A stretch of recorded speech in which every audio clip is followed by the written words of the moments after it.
no place like the Q. Coming across your airwaves, dance with me. It's an intersection all day. And it's gonna bring you the weekly. Family, is the news overwhelming? Is it just too much? Well, I get you, and I got you. Yeah. Family, this is your favorite queer radio personality, Anna DeShawn, and this is Queer News, your favorite weekly news pod where race and sexuality meet politics, culture, and entertainment. This is your number one stop for queer news done right, only on E3 Radio. Oh, so please indulge me for a moment because I'm gonna take a little time to do something that I know my husband will not do today. And that is to fully sing his praises.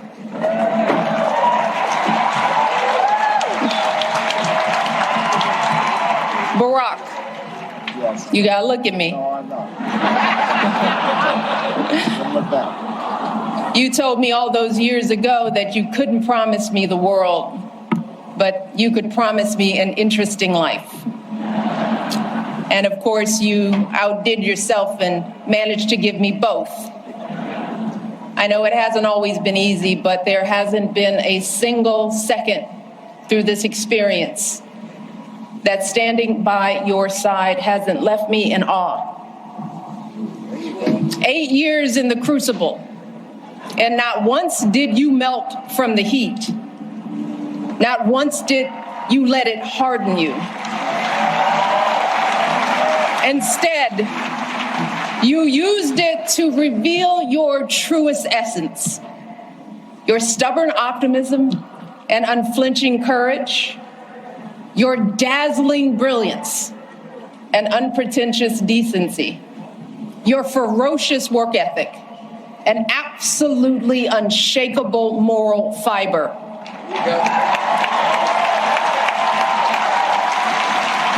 And to do it all as a first, and the higher standard that comes with all that, the claims that a U.S. senator and constitutional law expert wasn't qualified for the job, the lies about your birthright, your faith, your patriotism, the outrage when you stated the biological fact that if you'd had a son, that he too would be black. Yet, you were unflappable at every turn, always focused, always calm, always looking at the long view. How absurd it is to even imagine that you might have buckled under the pressure even once, lashed out in frustration, lost your temper. How absurd it is to imagine that you might have done anything but make our family and this entire country proud. Oof, I was there. Family, I was there on the Great Lawn to hear that speech live. And while I was listening and taking this whole moment in, it reminded me of what life used to be. It reminded me what set off the racist bigots of our time. The eloquence, the beauty, and the untarnished by any scandal First Family's legacy. What a moment. I'm going to share more on that in just a little bit. But today, we begin our summer series, yes, with an interview led by our queer news contributor, Benji Coy. And I want you all to know that I'm still going to give you the news, right? A couple of top queer news stories at the beginning of these episodes, because that is still very important to me. Now, have you joined Substack yet? Let me tell you, this has been a tough year. Ad dollars have depleted, health dollars have depleted. And so I made another pivot, another leap of faith, because that's what must be done to survive. And I'm not just trying to survive. I'm trying to thrive out here doing what I love to do. The Substack is just the beginning of this. And the Substack is not just going to be all me. I plan on translating our contributors' work here on this podcast. People like Benji Coy and Darian Aaron and Corey Rose, these voices you've heard on this podcast, translating that work over to Substack as well. And our first contributor on the Substack is going to be Ty Ballard and her piece titled Michelle Obama, Transphobia and the Cost of Policing Womanhood. This piece is, of course, in response to the UFC heavyweight fighter, Josh, I don't even know who this man is, who during his recent post-fight interview on the White House lawn, that mess, said that Michelle Obama is a man. Am I right, America? He felt so emboldened to say that. Now take a listen to what Ty had to say about that moment and how it impacted her. When I first saw the video, what stood out to me wasn't just the cruelty of the comment, but what it revealed about the culture that allows these attacks to persist, especially when they're happening on White House grounds. And even though it's not surprising, it still was disturbing to me nonetheless. And so for years, we've watched people question Michelle Obama's womanhood. I even remember hearing these attacks when I was a child and being confused by the level of disrespect directed at a woman that I actually looked up to. And we've seen similar attacks as I've gotten older aimed at women like Serena Williams and Brittany Griner, women whose bodies or identities don't necessarily fit the narrow expectations of femininity. And at the same time, transgender women face many of these same forms of scrutiny, dehumanization, and of course leads to violence. And we've lost a lot of sisters because of it. And so both of these issues are connected. The attack on Michelle Obama only works if people believe being perceived as transgender is something shameful, that it's a punchline. And when we treat womanhood as something that can be judged, verified, or even revoked by strangers, nobody is safe from that scrutiny. Transmissia doesn't just harm transgender people, but it creates a culture where all women, especially Black women and women who exist outside of Eurocentric beauty standards, we can have our identities questioned. Thank you, Ty. I really appreciate you. And family, you'll definitely want to check this piece out on our Substack, okay? queernewspod.substack.com. It's in the show notes, of course, but let me tell you again, queernewspod.substack.com. Join the movement. Tap in. QCrew. Y'all are the movement, okay? You are actively helping to sustain this work. I can never say thank you enough. If you aren't part of the Q Crew and you're listening to this, why not? Because if you believe in the work we do, if you believe LGBTQ stories need to be amplified, and if you love and respect how I report on the news and tell our stories, why aren't you part of the Q Crew yet? It's just $5 a month. That's $60 a year. That's less than you spend on a coffee. Don't even get me started on the cocktails or the mocktails. Come on now. A link to join is in the show notes. For our top news story today, it is, of course, the Obama Presidential Center opening here in Chicago, and I had the opportunity to attend the grand opening. The ceremony was held on Juneteenth Eve, and in addition to the Obama family, former Presidents Biden, Clinton, and Bush were in attendance. Musicians Jennifer Hudson, Tim, Stevie Wonder, and so many others, Common, John Legend, the boss himself, graced audiences with their musical talents throughout the day. And we could not have asked for better weather and better vibes and the energy. It was palpable, to be honest. A small group of people got to sit on the Obama Center main campus, but arguably the true party was on the Great Lawn, where I was, and where Chicagoans from all over brought their families to witness this historic moment. In addition, the Obama Foundation welcomed Chicago vendors, primarily from the South Side, to table at the grand opening, and the lawn was lined with food trucks, and they had bins of lawn chairs for people to grab in case they didn't bring their own. That was me. I didn't bring my own. So the fact that there was bins of chairs just waiting on folks like me, I was like, this is so thoughtful. It really felt like they thought of everything. Now, we heard from Michelle at the top of the show, so we got to hear from Barack, right? Take a listen. Foreign dignitaries who've made the trip, I cherish our partnership together and all we got accomplished together. Thank you.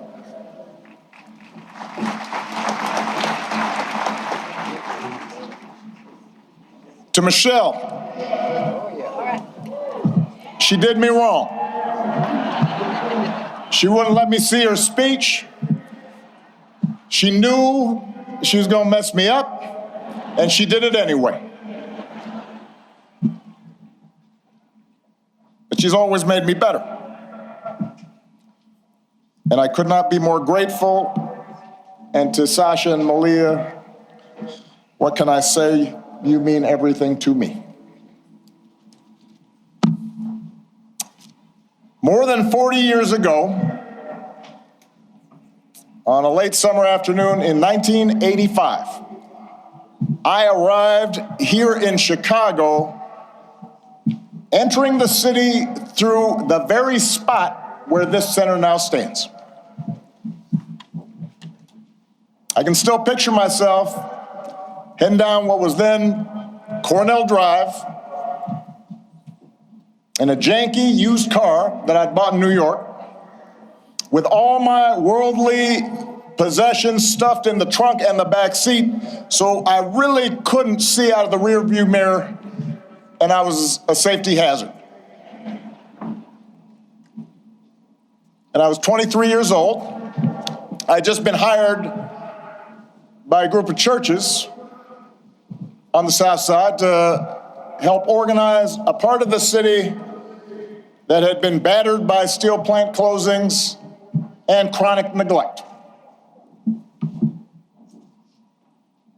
And I didn't have much organizing experience. Didn't know anybody in Chicago.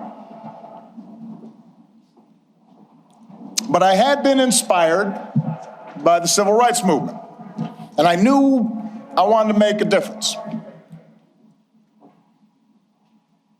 And although I wasn't sure exactly how I was going to do that, I was possessed with this abiding faith that if we could give people more of a say in the forces that govern their lives, if we could bridge some of the differences that drove us apart, then we could build an America where everyone counts and everyone has a fair shot and everyone belongs.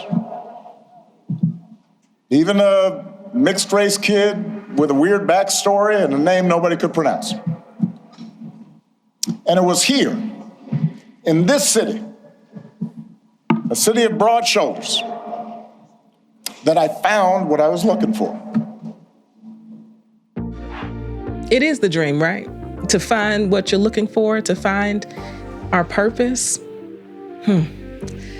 Stevie Wonder closed out the celebration with his song Higher Ground, where he was joined by all of the musicians. And the festivities didn't end there. The Obama Presidential Center officially opened to the public on Juneteenth, and hundreds visited the campus grounds to see the community gardens, the new public library branch, home court, and the museum, which Barack and Michelle surprised the first 100 visitors with their presence. I don't think people really understand how large this campus is. It's not just the museum. There is so much to see, so much to experience, and so many things you can do for free. So if you're looking to get tickets, though, to the actual museum, I suggest doing it quickly, okay, as they're already sold out through November. But there is so much more than the museum to explore on the Obama Presidential Center campus. And let me tell you, I also had the opportunity to attend 2 preview days of the museum, and just take your time. When you get an opportunity to visit, take it all in, take a deep breath. It truly is a breath of fresh air to remember what it was like when you felt like your humanity mattered, that your humanity was being cared for and thought about. And it reminded me of a time that we are not currently living in. It is absolutely beautifully done, and it is worth experiencing for yourself. I'm going to do a video to show some of my favorite exhibits and some of the things I enjoyed most. That's coming this week. But plan your visit to Chicago. Take some time There are things to be concerned about. Don't get me wrong. When beautiful investments like this are made in historically underinvested in areas, capitalism does its work. You know, people become displaced because rents go up, property taxes go up. No homes were demolished in the building of the Obama Center, but the area around it is worth being concerned about. So we hold that too. And we make sure we do the work to ensure that the businesses around the Obama Center reap all of the beautiful benefits of being in that area now. I hope that we get to see that area flourish as it should have been for so many years.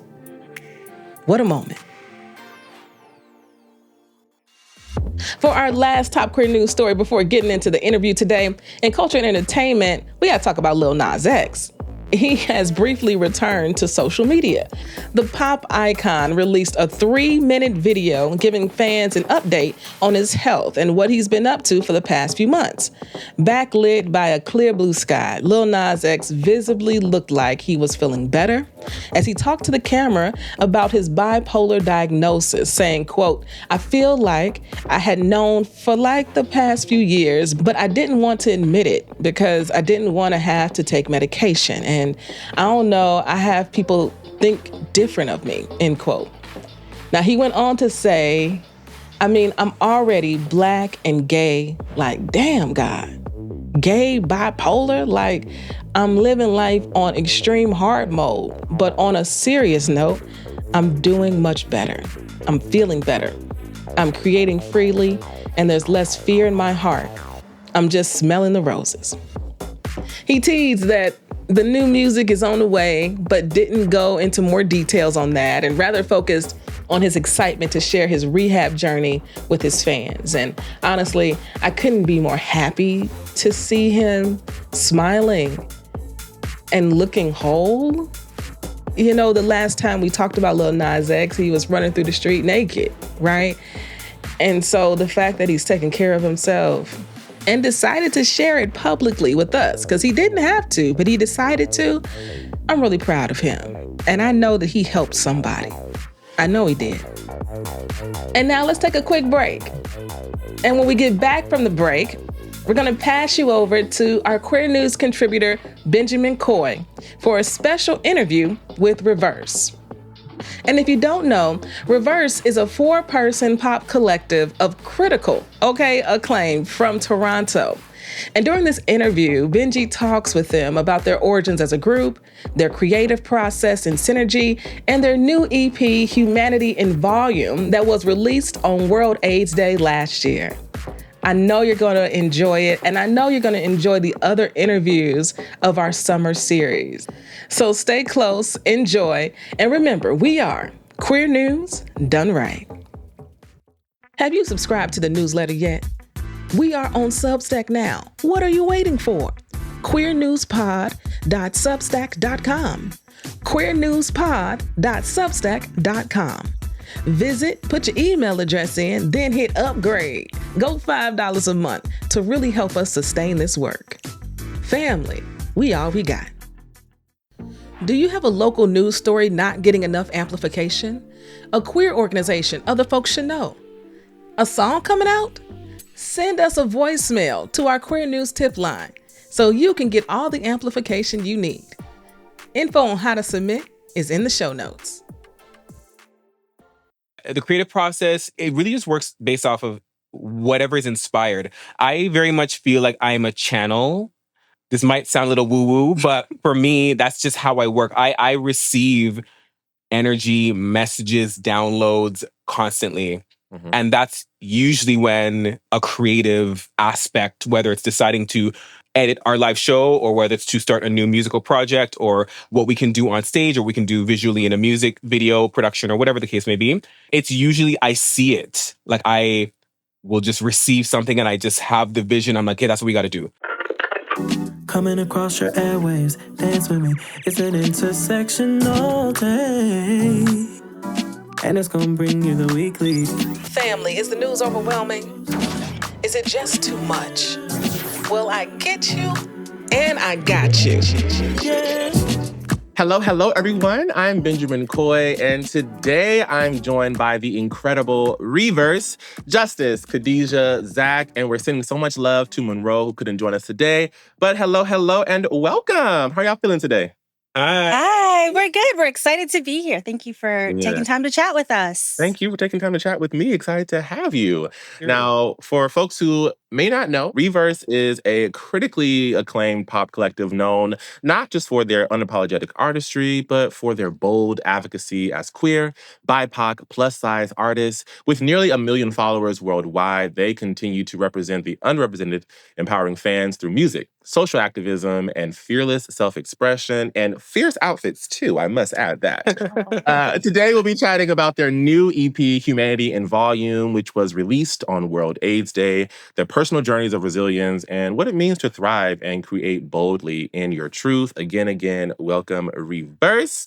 Now, before we hop into all that, talk to me about the formation of RiVERSE.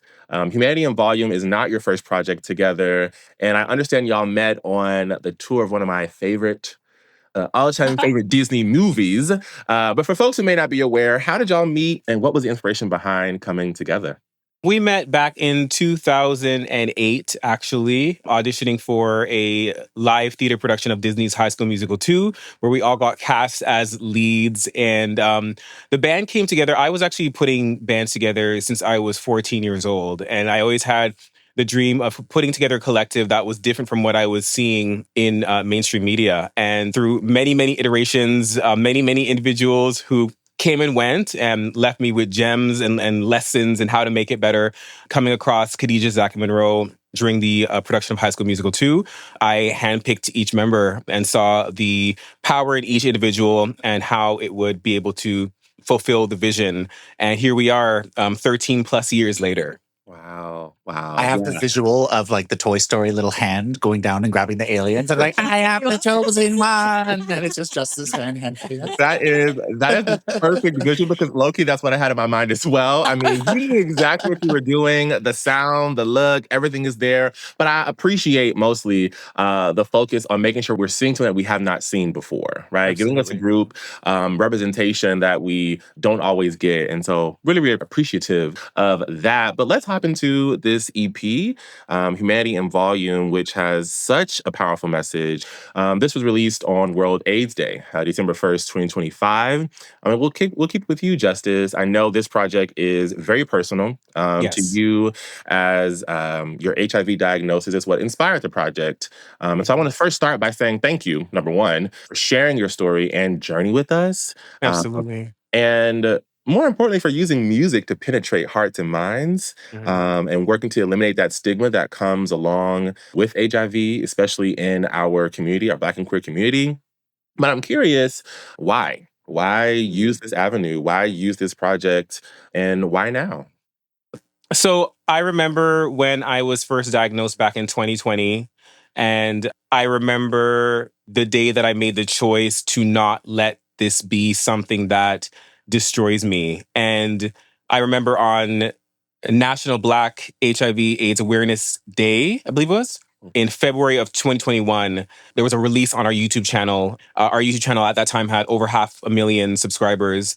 And I decided that I was going to make an announcement. I didn't owe that to anybody, but it was for me. It was to release myself and to just clear my system. Secrets make you sick. And I had no interest in having that fester up inside of me. And so I just spoke about it very openly on the channel, and the video went viral, and there was tons of press and coverage on the story. And I remember the freedom that I felt in telling my story. And so I knew what it gave me in that moment. And I knew that if we can somehow give that how-to manual of how to survive and get through any kind of devastating health diagnosis, the freedom that it would give others. And so that was the reasoning and birth behind Humanity in Volume. Yeah. Again, thank you so much for thinking of that and doing that. What I want to go into next and is an example of what I'm seeing. This group is such a family. And in an article discussing this, you mentioned just how you were afraid that your chosen family was going to disown you or talk bad about you, but it was quite the opposite. And I see the love. Like, I don't know if y'all know this, if you've noticed this or heard this before, but like the love is literally radiating off of you. Like maybe it's the glow from the light, but I can see how much y'all love each other. We do. Khadija and Zach, how do you all support each other? Not with just this particular instance, but how do you all support each other through all of what you all may experience as a group? Well, I think how we support each other is definitely leading by example. I mean, I'm no stranger to seeking the support or needing the support from my chosen family in my sobriety journey.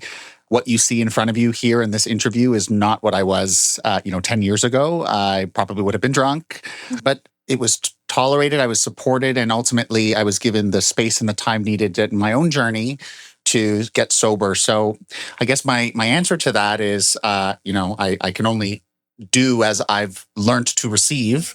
And that's, and what I've learned to receive is that love and that space and that ability to grow and also to seek truth, which was fundamental to my sobriety. So that's a little bit about how I feel I can support and what I've received as well. Yeah, absolutely. I mean, like he's mentioned, we have been together for 13 plus years. So you can imagine being like very young. We weren't kids, but we were still pretty young. And all of the life that happens as you grow and you experience things and you go through challenges and whatever. And like we have done that together for the last however long. So it is absolutely something that has developed over the time that we've been a group together. And now it's kind of second nature to, if somebody comes in and they're like, yo, I'm going through it, I'm having a hard time, then we know what that means. We know what that looks like. We know kind of how to be there for each other, which I think is the beautiful thing about chosen family. It's clear that RiVERSE isn't really just making music. Y'all are truly sharing real experiences and lifting others up through your art. And speaking of real experiences, just like you just mentioned, Zach, you're approaching a 7-year sobriety milestone. So congratulations to you on that. Monroe has had her challenges. She's a cancer survivor, which is just so blessed that she's still with us.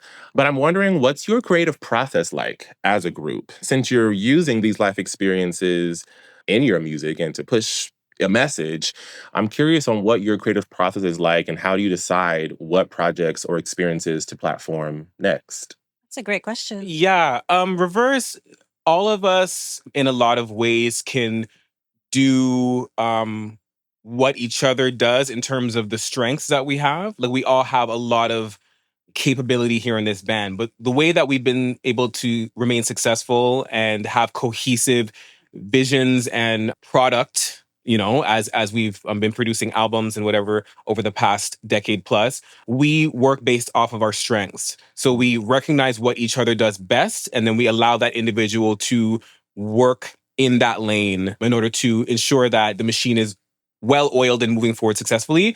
So in this instance, the creative aspect for RiVERSE is kind of my lane. Again, not to say that anybody else here is not creative, because that's just not the case, but it's just my strength.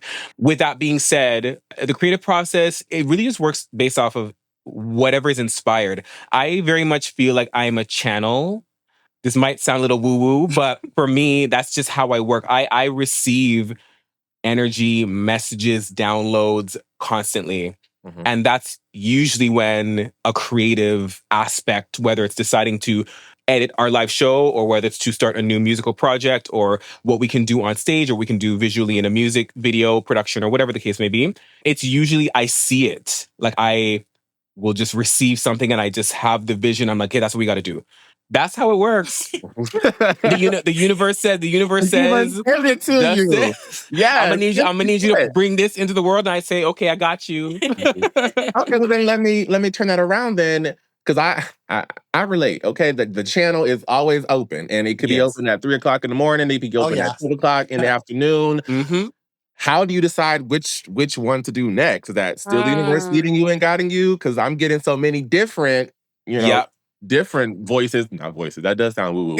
That could be different ones. We get it, yeah. But how do you decide which is the one that you're going to do next? You know what it is? It's not nagging, but it's persistent. Whenever it's a persistent thing, there's a message that's always like, you got to do this, you got to do this, you got to do this. You done it yet? Yeah, no, literally. And there have been times in the past where I have tried to ignore because we might have a whole bunch of other stuff on our plate. And I'm like, no. But then it's constant. And until that thing is done, then it'll go away. But what I've seen with RiVERSE is whenever I do listen to the message, the channeling, I see what starts to happen, right? Because there's clearly a vision that spirit, whatever you want to call it, the creator, our guardian angels, whatever, that it can see, and it lets me know what I got to do because they already know what it's going to be. And so I got to just bring it here into the physical world, and then we allow it to manifest in whatever way it's supposed to, right? Yeah.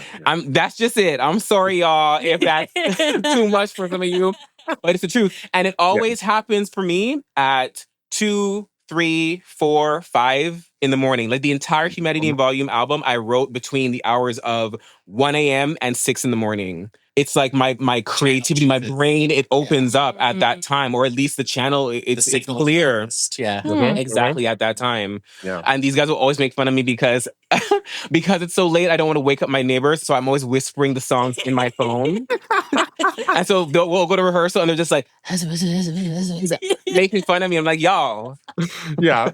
But I relate to that. I think it's something about the quietness of the early morning, the stillness of just before dawn. Yeah. Even just in the world period, if you think about it, like wherever you are, like the energy is a lot more still. Yes. Right? Yeah. Now, along with the music of the project came some really spectacular visuals. I mentioned the fashion earlier, so whoever is leading that, directing that, I live for that. So thank y'all for always giving us a look. But your music and your visuals, as I've mentioned multiple times, I hope, are powerful, right? And speaking out and advocating for change, Humanity in Volume was not the first time that you used music to speak out. But in today's political climate, which is getting hotter and hotter as the time goes along, I'm curious, what would be y'all's guidance? And I kind of want to hear from all three of you. What would be your guidance or your advice to artists who want to use their platform as a tool for activism? That is a great question. Just before we started this, we were kind of talking, or you and I were talking a bit about there's a lot happening in the world, and you can't really open up a screen or go on your computer or go even having conversations. You can't avoid it. Yeah. And I think for any artist out there who's like, oh, I want to say some things, but I'm scared or whatever, I'm like, I think we need it more than ever. So I think using music as a way to get through to people, do it. People need it. Yeah. Music therapy is a real thing, y'all. So I not to double up on what Khadija said, but just the overwhelming aspect of all of the areas of activism that I feel personally charged by. I want to speak about sobriety. I want to speak about disordered eating and things that I've related to in my past. I'm a Palestinian kid. I want to use my activism in energy there too, but I just get overwhelmed thinking about all of the change that I want to see in the world and all of the fights that I want to, and the hills that I do want to die on. And I can only die once. So in terms of using the platform for activism and guidance, I just have to simplify things and keep it simple and stupid and just, say, who is the person that I want to be in this world? And that's the largest, the most meaningful kind of impact of activism that you can have just by being that person. And I think that's going to make the most impactful change. So if you got to pick a lane and kind of speak to that, then, power to you and, drive the change that you seek. But I keep it a little bit more simple than that. The advice that I would give any artist who, is thinking about, I guess, speaking on the challenges and things of that nature, is do yourself the service of releasing it from your system. Because I know back in 2020, there was the George Floyd, Ahmaud Arbery, Breonna Taylor, the year there were so many high profile assassinations of Black and brown individuals in the United States of America in particular that were highly publicized. I didn't know how to deal with it then. And it destroyed me, keeping it inside and seeing those videos play on a tape recorder in my head over and over again. It destroyed me. And now, fast forward, 5 years later? I've learned from that. And I've learned that with anything, keeping it in is never the answer. So to any of those artists, I would say do yourself the service of releasing it. And really, when you are being of service in that way to yourself and you put something out there, you're now being of service to the community, you know? And so it's a very positive feedback loop that is healing for yourself and for others. As artists, we are servants to the community. So yes, get into it. Now, as we look into the future, it's really inspiring to see how much y'all have grown and the impact you're continuously making. Thank y'all for sharing your journey, your creativity, and your courage with us, not just today, but for years, and you will continue to do that. So I know that y'all are not only making incredible music, but also reshaping what it means to live boldly, authentically, and with purpose, and so many other things. With that said, you said we're continuing the interviews. You're continuing with, you want to do a docuseries. How can folks stay engaged and support you? Where can they find you? What are the things? Keeping it simple, as I said before, but everyone can follow us across all platforms at RiVERSE Live, RiVERSE Live.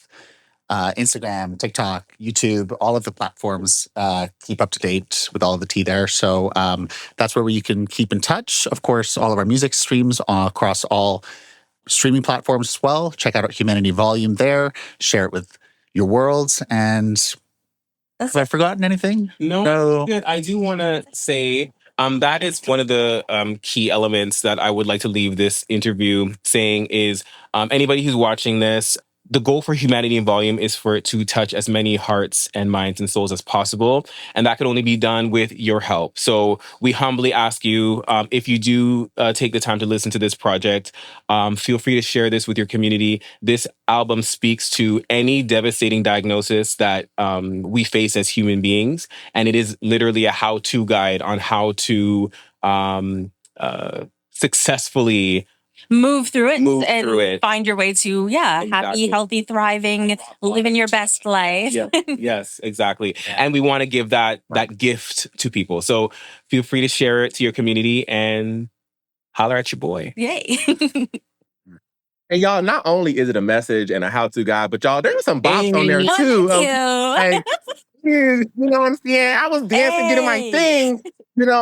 So yes, it is music with purpose. You are going to enjoy, you are going to have a good time, but you also will, like Justice said, you'll learn how to move through and get through. So please share. Please engage. I'm so excited for you all for this year, and I'm really grateful to chat with y'all today. I cannot wait to see what happens next. We are certainly supporting you here at Queer News. So thank y'all for coming, thank y'all for joining, and thank y'all for sharing your art. Please continue to do so. With that said, again, y'all, make sure y'all follow them on social media, listen to the EP, and I'll see y'all soon. Thanks, Benjamin. Thanks, Benjamin.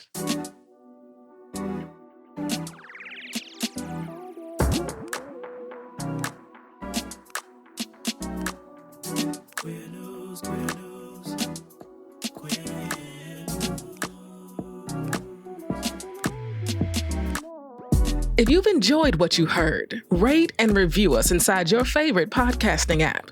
This podcast is written and produced by me, Anna DeShawn. Podcast editing by Ryan Woodhall. And brought to you by E3 Radio and distributed on The Cube. We are Queer News Done Right.